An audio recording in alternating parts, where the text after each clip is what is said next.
আসসালামু আলাইকুম বন্ধুরা, কেমন আছেন সবাই? শুভ সন্ধ্যা। আমি আজকে সন্ধ্যার সময় আপনাদের সাথে চলে আসলাম একটু আড্ডা দিতে। তো সন্ধ্যার সময় কিন্তু সবারই মোটামুটি একটু হালকা খিদে পায়, তাই না? হালকা নাস্তা সবারই প্রয়োজন হয়।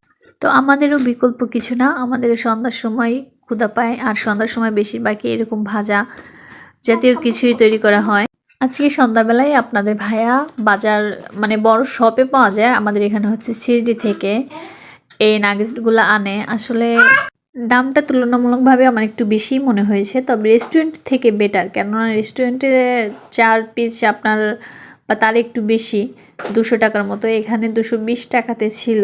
ভেতরে ছিল আপনার ১২ পিস, সরি ১০ পিসের মতো ছিল। তো যাই হোক, এগুলো আমি ভেজে নিচ্ছি এবং ভাজার সময় অবশ্যই এটা মিডিয়াম আঁচে ভাজতে হবে, নয়তো ভিতরে হবে না, উপরে বেশি পুড়ে যাবে। তো যাই হোক, সকলে ভালো থাকবেন, সুস্থ থাকবেন। আল্লাহ হাফেজ।